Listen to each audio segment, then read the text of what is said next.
We are live. This is Literary Roadhouse, one short story once a week. I'm Rammy. I'm Gerald. I'm Maya. And I'm Anais. So, our story today is called A Handful of Dates. This story is told by a narrator. He's reminiscing or recollecting an experience he had as a young boy. He talks about how he idolized his grandfather and he looked up to him both literally and figuratively. And one day he was curious to know about his neighbor, Masood, and his grandfather had nothing nice to say about him. Then Masood came over and invited the boy and his grandfather to come harvest some dates. And when the boy sees how the grandfather treats Masood, the image of perfection that he had of his grandfather is shattered, and we kind of see him make a transition into adulthood, and he loses his innocence as he runs off to a riverbank and regurgitates the dates that he had eaten. Great summary. So Good. top level, how did everybody like this story? Yeah, I liked it. Anais, you have an expression. This is another one of those where it's like, I'm down the middle, where it's like, I didn't dislike it. It's a nice story. It reads easily. It's very pleasant, but it's not necessarily something that like gripped me and had me like, oh my God. Not that I ever got bored either. Yeah, I found it quite beautiful. I loved it a lot, actually. I was surprised. Thank you, Rammy, for this wonderful story.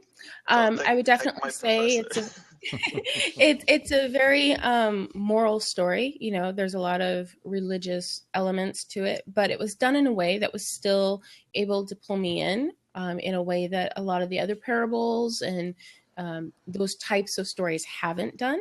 And so that is something I would like to unpack. What was it that this story was doing that the other stories didn't do? Because there was something in the story that felt more mature and that allowed me to enjoy it despite its really simple writing and simple message. Yeah. Good. Okay. Rammy, you've read this story before, haven't you? You always read these things in advance. Actually, this time I have to admit I didn't. I kind of you didn't? Took the recommendation on the surface that it was going to be good based on the person recommending it, and I just went for it. Yeah. But how did you feel about this story? I was kind of down the middle as well, and I needed, because I don't usually do this for stories, just kind of take it at top level, but I thought I missed something, or at first I thought maybe the link I sent was like an incomplete translation or something, but I was like, oh no, that's the whole thing. Okay. But then I think this story would be really good for like a classroom discussion, and I guess maybe like what we do kind of mimics that in a way, and just like, and as you talk about it or read about more about the underlying themes and messages and symbolism, then you kind of understand the deeper meaning of it.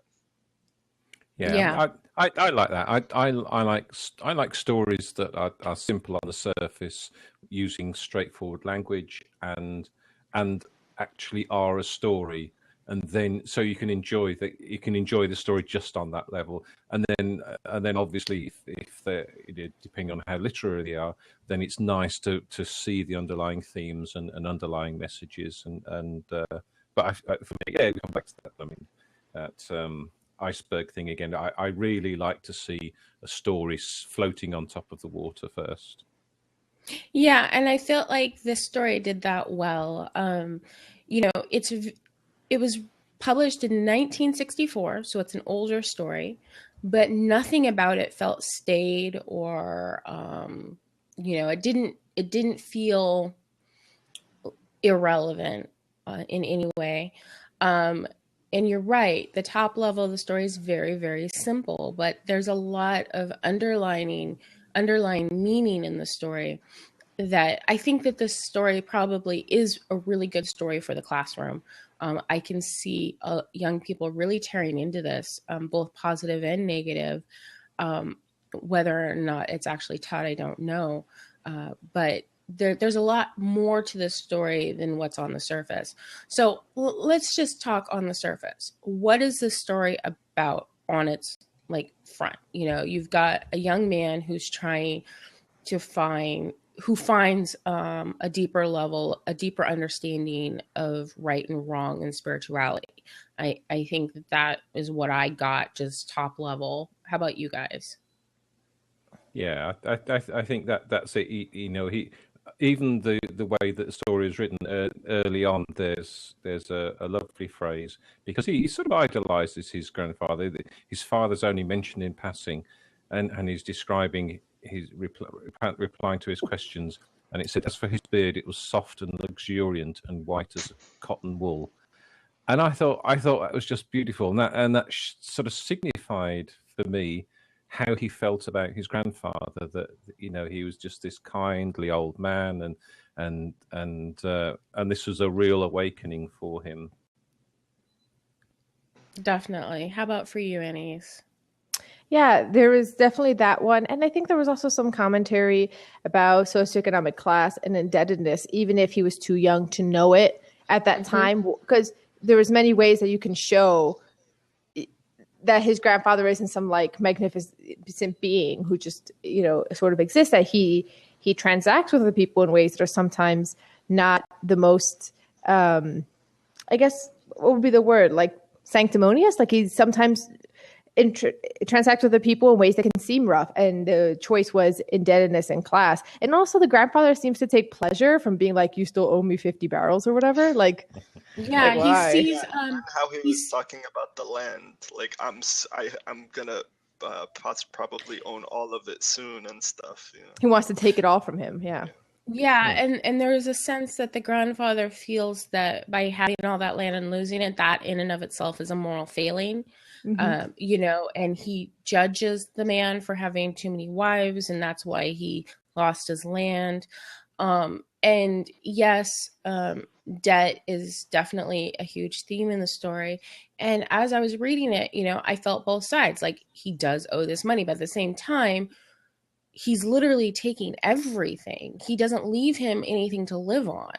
So if someone owes you, 50 pounds of something, you take 40, leave them 10 so that they can sell it and at least get some clothes and feed their kids. But that's not something the grandfather does. And by doing that, it puts Masad in a situation that he is going to end up selling all of his land, because he's living off of what he gets from selling it rather than living off of anything that's on the land.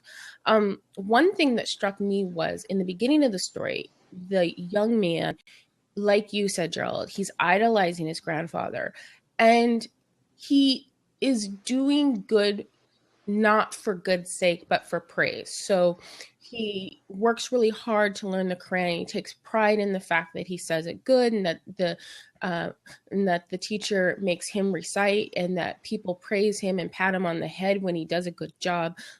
Everything for him is really quite selfish, as most children would be. He's doing these things for praise. He wants to be like his grandfather. He wants to be patted on the head and told he's good. And by the end of the story, that sweet praise turns into something ugly, and he's regurgitating it, in order to get rid of it. And he's seeing the negative side. And I appreciated that visual and that shift through the story. And I appreciate the fact that it was done really simply. Mm-hmm. Yeah. And the other thing that I was going to add is at the beginning, there was a lot of fantasy, there's the giants living behind the trees and all the things he imagines. And then at the end of it, it's just the trees, and he just goes and he just vomits. All the fantasy elements are stripped as well. Yeah. Did any of you notice that when they were picking the dates, the children got dates? Anybody that was there just grabbed handfuls of dates. Masad didn't get any dates. He held a handful and smelled it and put it back. That was heartbreaking for me. That was really, really heartbreaking for me. It is harsh, and there's obviously more going on with these characters than we're told here. And and the way that the grandfather divvied up the harvest and took charge of who received what, and Masood just stood by, and there's another beautiful line where the one where he looked from one bag to the other. Yeah, it's he said, I heard him make a noise in his throat like the rasping of a sheep being slaughtered. And yeah, that was my favorite. That was good. And what, Remy? I didn't understand it really. Just visualizing. Okay, so he says, "You still owe me the debt," and then he kind of makes that noise. Yeah, it's because he's he's being figuratively slaughtered, isn't he? He's totally passive in this, so he's he's figuratively being slaughtered. One of the things that strikes me is how well this story can be applied to international relations right now, in as far as countries that are in debt and need help, and they're offered help, but the interest rates are so high that they'll never get out of it, and then they're forced under. The whole thing with Greece, like there was a whole question about the help that they were receiving, whether or not it was ethical help. It's commonly been done, and like Haiti, I think Haiti Haiti is the only country that's bought their way out? Well, it's basically any country that deals with the World Bank, or the IMF. Or IMF. But the country I'm speaking about, they were in debt from when they got their freedom from France, and they're like the only country that's bought themselves out of that. And I think it might have been Haiti, but it might have been Jamaica, because what my geography and international history is like. But this story definitely seemed to apply today, and it made me think about what is ethical lending, what is ethical help, how can you appear to be generous and really not be generous, and like a good old internet-based podcast that we are, it's not long before we turn to Hitler, and it's and Godwin rule. Yeah, but it has to happen, didn't it? Did he just really invoke God's law? That's awesome. But actually, when you look back to the history of the First and the Second World Wars, because Germany having lost the First World War, they were just pushed into the dirt by the quotes winners of the war, and us winners were merciless in how we treated them, and how we forced them to pay, and how we stopped them building up their country, and that's what created the rise of Hitler. And again, after the Second World War, we just took control, and the way we divvied up the Middle East, and we sort of said, oh well, we'll give this land to Israel. We're getting into very dodgy waters here, but it's again, it's the world just takes control, and well, I think it's human instinct. I mean, you go back to the Vikings and cavemen. Whenever we conquer anything, it's rape and pillage, and it's just now done on an economic basis rather than physically going in and spreading your own country's seed throughout a different country in order to get everyone to be calm. But it's essentially the same thing, and I think that's why I like the story, because it is so wide reaching. There are so many thoughts here that it can be applied to. Yeah, I'm really impressed that you made that connection, because I didn't even think about it, but now that you said it, Maya, I definitely see the similarities. But I mean, just back to Gerald's point, I don't think that's how the world always was or has to be, like you're saying, Maya, because when you look within some indigenous cultures, for example, like in Africa, when for example, psychologists run studies that we think, oh, everyone behaves the same way with them, they opt for more cooperation and sharing behaviors too. But at the same time, even then, okay, I am not one to want to gloss over the happy tribal people, because intertribal conflict, this is frequently done.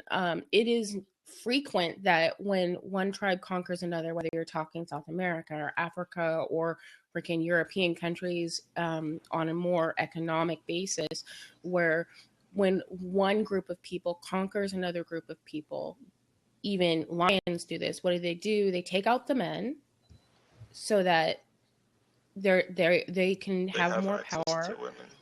They impregnate all the women. The women have babies, which makes the community less likely to fight back because now they are part of them. You get what I'm saying? There's this whole sense of just complete and utter takeover of a community, and that's why we get the spread of culture. Like, if you test people genetically, you're going to find that the conquering people have their DNA in every place that they've ever conquered. Well, we do the same thing now. It's just done economically. You know, you go in and you take all that economics so that they don't have the power to fight back. And I do think that's human nature. Maybe it's because I'm a horrible person who thinks people are wrong, or maybe it's because I believe that by understanding human nature, you can fight against it. Which is the way I look at it. And so I see these parallels through this story, and I do see it going in both directions, the future or the past. And I think that by being aware of that, that's how we fight it. Because there was a moral way that this could have been done. There was a moral way that his grandfather could have lent money and been repaid and helped support this family. But that wasn't his goal.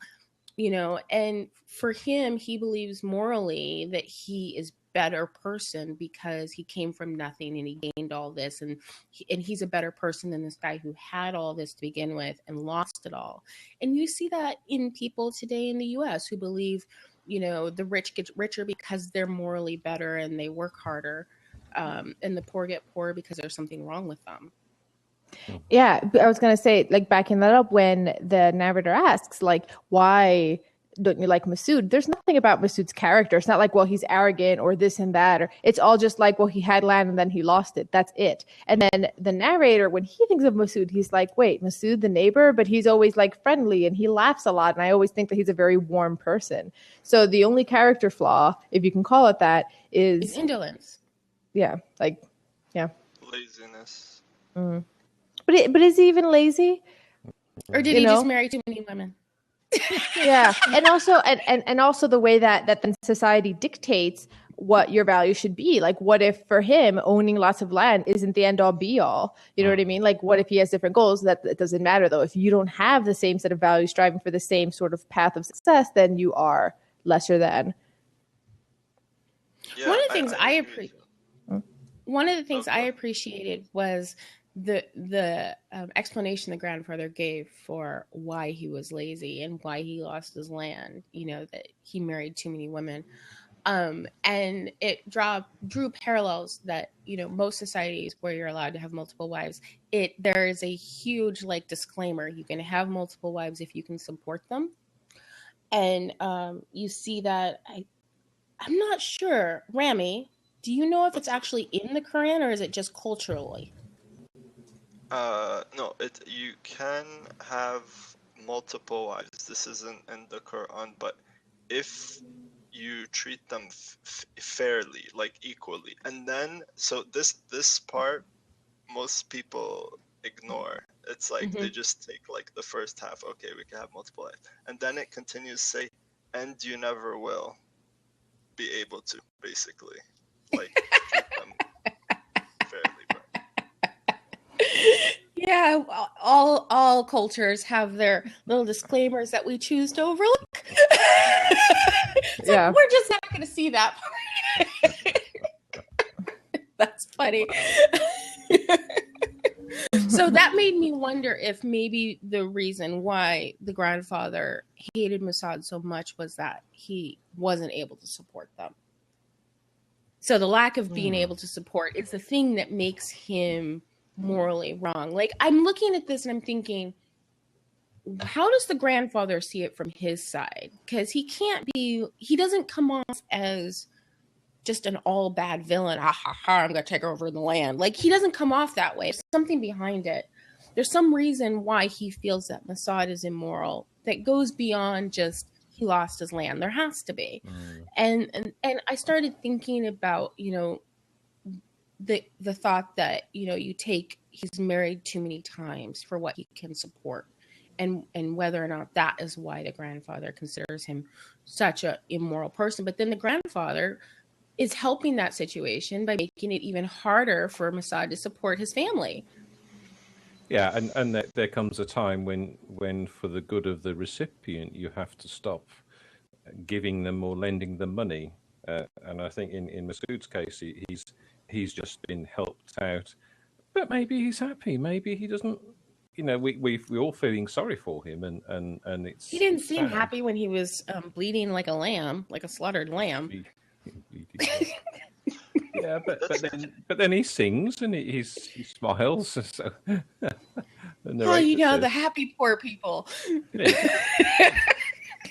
No snark there. Until you said this, though, I didn't get a sense that Masood lost the land, because what I pictured him as was more of maybe like an ascetic where the land wasn't really important to him. He just lives a simple life, and he obviously he sold it, but he kind of more or less gave it away type of thing. But maybe it is true that he was doing it just to support his family or something like that. I don't know. Because I don't I see would him think, as okay, an every time ascetic. he marries, he kind of just sells off his land. Mm-hmm. Maybe. Yeah. And that to me didn't speak to asceticism. And it says, there's a little point, it said, I remember Masood singing his beautiful voice and powerful laugh that resembled the gurgling of water. My grandfather never laughed. So there's a sort of indication of the two different characters of the people. Mm-hmm. Yeah, it was a very sad story. But I felt like as I read it, it made me think. I think that's what I appreciated most about this story. It made me think on a deeper level, because I hadn't really thought about, I read the news sometimes when it doesn't stress me out too much.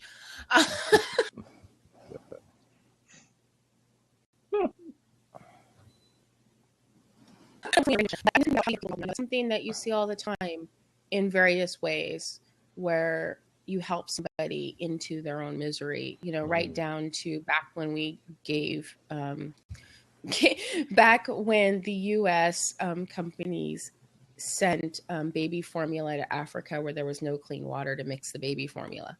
Like this is the kind of stuff humans do, and then they become dependent on it, and then the mothers don't have milk, and then you got dying babies, and it's just like, really? You couldn't foresee that coming. Yeah, and the way Coca-Cola sort of goes into these little African places and takes all the water, but then sells back the water to them in the bottles. Yeah, I mean, we do this stuff. And so I think that the story brings awareness to that. This is one of those stories where it has a point, like it has a purpose. And that's why I thought Rammy would like it so much more. I thought Rammy would get totally behind this totally moral story that's out to change the world and do good. And instead he's like, so. When it comes time to the rating, I was probably going to say I did start kind of neutral about it, but I think after this discussion, it's going to elevate my rating a bit. It's interesting how discussion can change how we feel about a story. Like, multiple times we've seen where discussion has made us lower or raise a rating. It's kind of interesting how much more we can pull out of the story. Anais, what symbolism did you see throughout the story? Well, I mean, I think we touched on a lot of it. There was the slaughtered lamb noise. I wasn't sure exactly why dates, which is something maybe it's just dates, but like, why is it something sweet? Why is it a fruit? I'm not really sure. But I think we touched on a lot of the symbolism. Actually, I don't know if the grandfather is, because I don't know this culture that well, if he's representing something with the long white beard being very tall. Is he supposed to represent some sort of character that I don't know about from that part of the world? It's like literature and stories, or the name Masood. So like I feel like I don't have enough to like dig in. Like when we read Western stories, I'm like, oh, this name was clever, you know. Or even with Drone, I knew a little bit more about Hindu culture, so I was like, oh, Parvati, the goddess of fertility, you know, like I knew stuff and I don't know now. So I was wondering if Rammy had any clues about like the naming. Is there a famous Masood? Probably is, probably a half dozen. Yeah, but like yeah. It's like so. No, I don't think the name. I mean, I could be wrong, but I don't think it seems that it's referencing someone in particular. And also, I think just the description of the father was, for me at least, it was more to illustrate how much the narrator kind of looked up to him, and again, both literally and figurative. He said everyone looked up to him as he walked. He was so tall, and just kind of glamorized him and gave him all of these amazing He almost qualities. looked at him like, okay, this is gonna sound really silly, but think about all the super tall older grandfathers with long white beards who lead the young that we have in literature. Okay, Gandalf, Dumbledore, like those are the things that pop into my head. Like this is like a theme that's like, you know, whenever you idolize an older man, suddenly he becomes taller and he's got this long white beard, and it's just like, you know, this archetype in humanity. And so I felt like that touched on that. But the reason why I asked about the symbolism, because I felt the same way about the dates, Anais. I feel like the dates mean something deeper than just that just happens to be a farming product that is available in that part of the world. Because it could have been olives, it could have been anything, but they chose dates. And for me, what I liked about it is dates are really, really sweet. Everybody loves dates, okay? And in a part of the world where you don't have sugar, you can use dates to sweeten pies and cakes, or you can, if you've got refineries, you can refine dates to make actual sugar. And so dates are very sweet and very prized and nutritious. Exactly. And this sweet, wonderful fruit is the symbol of something that's being taken away from Assad and is ugly, and that he has to regurgitate by the end of the story to feel pure. I feel like that is a really strong symbol. Just to clarify on the name, I think his name is pronounced differently when you speak in Arabic, but I think for English purposes, it's Masood, because I think just to avoid being tapped by like some spy agency, it sounds like you're saying Mossad. You don't want your boss coming in and some spy agencies. Do you have any insights on that, Ryan? Not at all. You know, when he does apply for the CIA, they're going to be like, you know, we heard your podcast. I know this is probably going to be used against me somehow one day. We love you, Rammy. Yeah, it's Masood. Masood. Yeah. Anyway. Yeah, I did. Oh man, that is really funny. But yeah, the dates, they are, especially in that region. So he says that the fictional setting was somewhere in central Sudan. Since it is such a dry, arid climate, dates are really valuable. And, you know, some people take them as like national symbols type of thing. And they're very prized. Wonderful. There's just an interest. I mean, as apropos of nothing. Oh, and also we use it to break our fast. That's another thing too. Like in Islam, it's preferred anytime during the months of Ramadan when you're fasting. The first thing you should break your fast with is a date, because that's what our Prophet Muhammad, peace be upon him. Okay. Oh, that's interesting. I was Googling cultural significance. The only thing I could find was apparently in the Quran, the Virgin Mary was instructed to eat a date before she got pregnant with Jesus. That's all I've got. But that doesn't seem relevant to this story.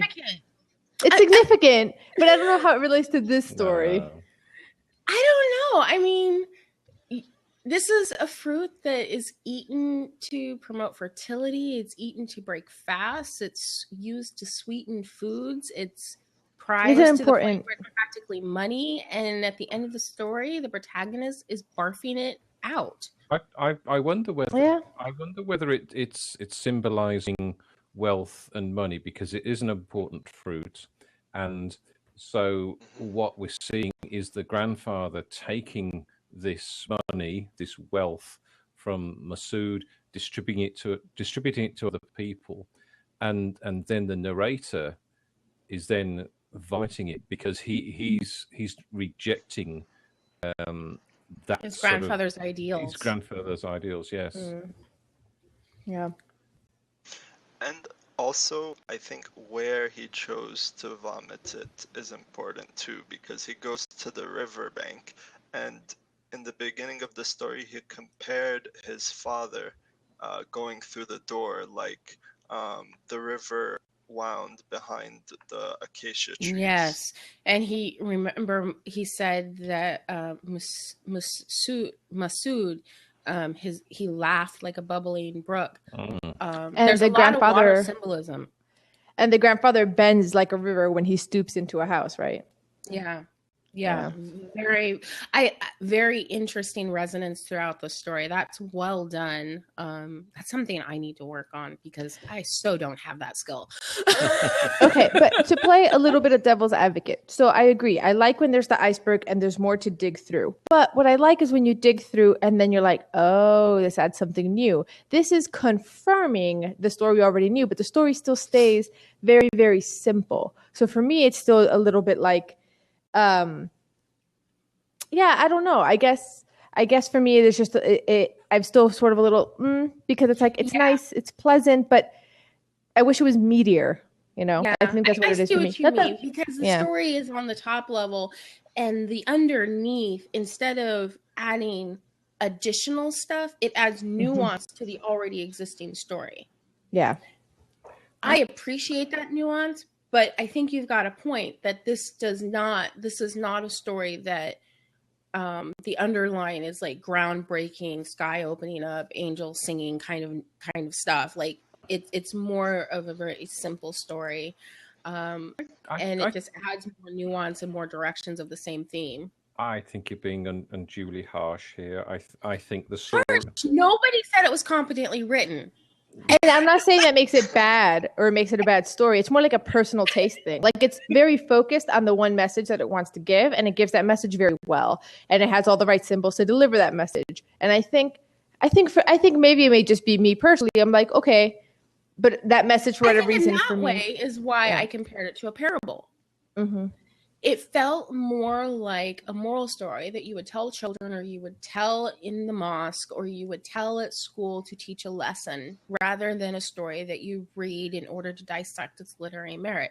I feel like it does have literary merit, but at its core, it has a lot more in common with a parable than it does with, say, Alice Munro's stories. Yeah, but don't forget, it's less than 2,000 words. It's a very, very short story. So I think what it does extremely well within the constraints of that length of story. But we have read some flash fiction, and I know I personally have read some flash fiction that was extremely literary, that had a ton of underlying themes. It was done in shorthand, but it was still there. So while this is technically a flash fiction, it doesn't feel like flash fiction to me. It feels like more like not a fairy tale because there's no fairies, but it feels more like a parable or a religious story. You know what it reminds me of? It reminds me of a book that I read by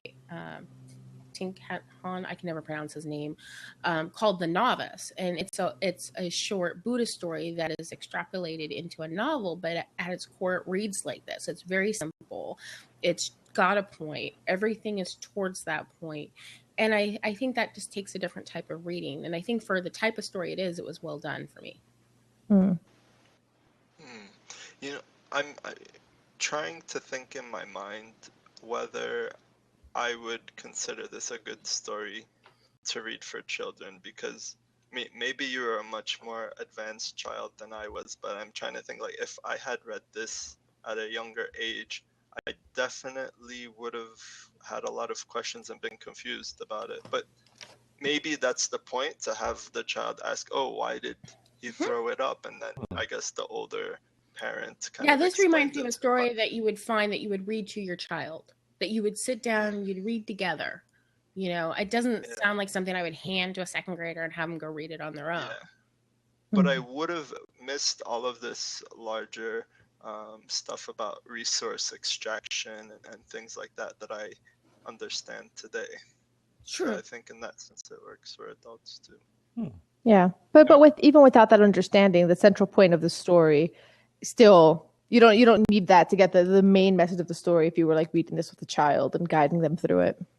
Mm-hmm. Yeah, definitely. So is there anything else about the story that you guys would like to touch on before we go ahead and rate this thing? Okay, it looks like we're ready. So who wants to go first? I'll go first. I'm torn. I 5. Are we bringing you down? 5. That was such a grudging 5, Gerald. No, I was thinking of making it 5.5 because I think what it does beautifully, and I think it doesn't need to. Yeah, 5.5 my rating. 5.5. In your face, haters. Did he just call us haters? Yeah. He called us haters. Yeah. We're rubbing off a little too much. Yeah. Pretty soon he's going to be back there listening to rap music and twerking. Who knows? No. He already twerks when he rides. When he rides his bicycle. When he rides the bike, he twerks. No, that's not a good image. Can we move on, please? Rammy. We should blog that image. No way. So I'll give you an indication of my progression here. After I finished reading it, I started out with like a 3.5. And then as we were discussing, moved it up to a 4. And now I think I'm going to settle on a 5. Whoa. Wow. That was like me a few weeks ago. Wow, that's a big jump. Yeah. You moved from like a 1 to a 6. I did not. I did not move that extreme. Come on, give me a little bit of credit. I'm so happy right now. Explanation. I'm giving it a good solid 5. I feel like Gerald and like Rammy, I feel like what this story does, it does really, really well. That said, it didn't like move the earth, but I feel like this is a story that's very universal. Anyone can read it, regardless of your faith, regardless of your age. And it's a very accessible story. And I'm glad we read it. To be quite frank, I'm glad we read it. So I came up a little bit too, but not that much. And I'm settling on a 4. Okay. Okie dokie. But it's because I rate very personally. Like, it's not like I can point at it and be like, this is bad. There's nothing bad. It's just my personal. Mm-hmm. Yeah. So I am submitting to the story pot for next week. Consider This Case by Melissa Yancey. It's a story in the Missouri Review. I'll put forward again Snow by Zhu Xiaobin because I think we need to read some Chinese literature. I think you're right. I think you're right. But I still want to win because I'm putting in The Rat King by Carrie Cullen on Friction Review. It's Friction with a W after the F.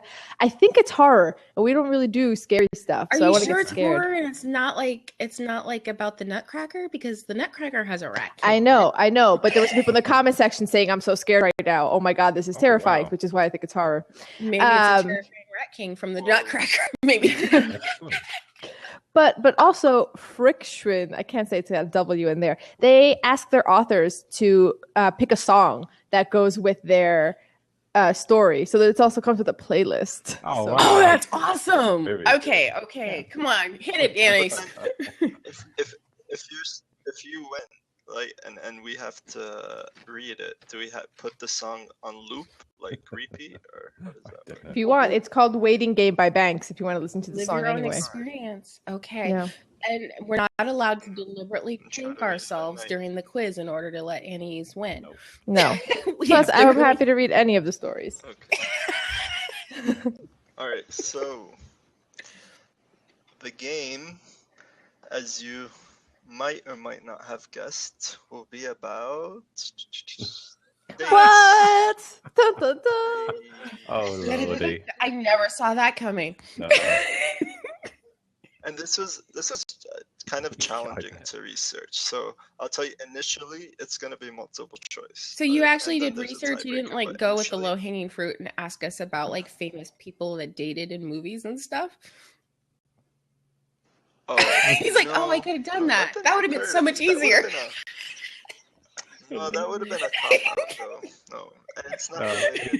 Yeah. We know. So anyway, so I had. We know, Rammy. It has to be related to Dates the Fruit. Not like Bridget Jones' Diary.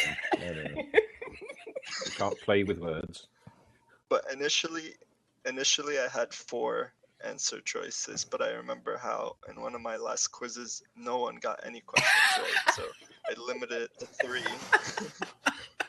Thanks for that reminder. Smart man. The one about Are you sure you don't want to go true false? Yeah. Wow. And also, there's only going to be 2 rounds because it was really tough to think of a lot of questions. So what happens if we get a tie? Tiebreaker. Yeah. No, Okay. there's a tiebreaker. Okay. Let's do this. Go on.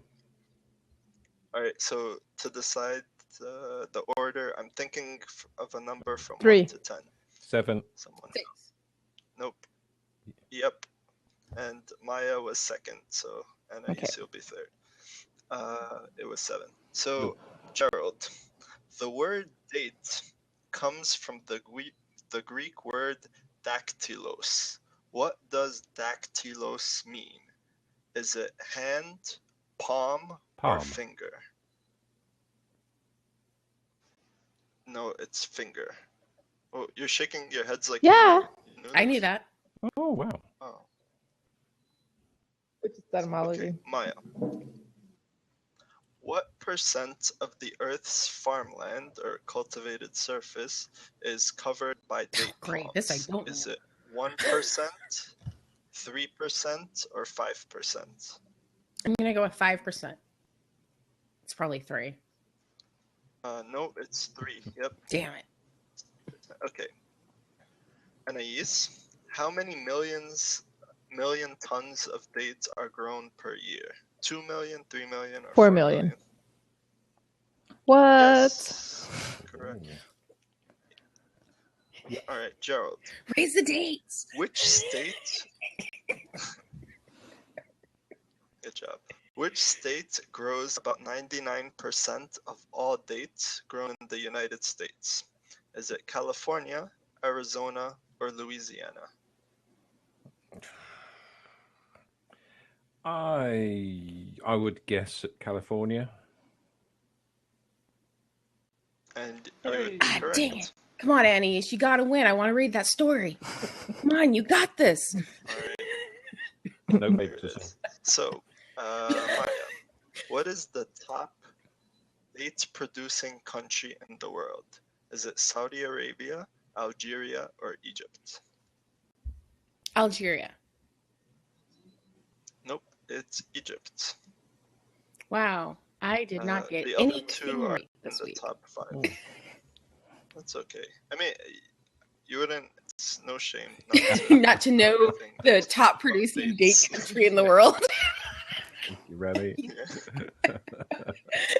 But now you do know. Yeah, exactly. Now I know. Who is it? Anais? This is Anais, right? Yeah. What's the scientific name for a date palm? All right, this will be fun to pronounce. Phoenix dactyra, Salix babylonica, or Ailanthus altissima? This first one? Were there? And he froze. Oh, which one? Yes. What? Yeah, the first one. Oh, wow. Guess my way to a Anais. win. Didn't know Wow. anything. Wow. Yeah, I That's kind of feel bad though a- because we should read Chinese fiction. I agree with Gerald. Never mind. I think that he will win next week. I have confidence. I have total confidence. So what are we reading next week? We're reading The Rat King by Carrie Cullen. It's on Friction Review. But before you go, keep the 14-year-old boy and you in check. it's got a W in there. I don't know how to do it. But before you go read that story, leave your thoughts on this story at literaryroadhouse.com. A commentator will be chosen at random and awarded a handful of dates. It's like a raffle. It's not real, though. Also, we're not the story's grandfather, so you don't actually owe us a review on iTunes, Stitcher, or Spreaker, but we'd appreciate the gesture all the same. It helps others find our show and our other two shows as well, the Literary Roadhouse Book Club and the Bradbury Challenge. And as always, share this podcast with your friends, those bearded giants who live behind the trees. Until next time, read a good story. Aw, I think we should have had like a photoshopped image of dates to give out to reviewers for this week, you know? Oh, yeah. I'll go back and be like, no, it is real. It is real. There's dates. I was like, not going to say it's not real. And I'm like, well, what if someone out there is like, exactly. It's like, where are my dates? Yeah. Well, No. did you just say her outros never fail to disappoint? I don't think that means what you think it means. Never disappoint. Right. It's just never disappoint. Yeah. Never disappoint. We know what he meant. That's not what he meant. We know what he meant. No, it's Never fine. felt I'm insulted forever. Never felt impressed. I'm going to go off and cry now. Okay, we are out so that we can go record the Bradbury Challenge. It was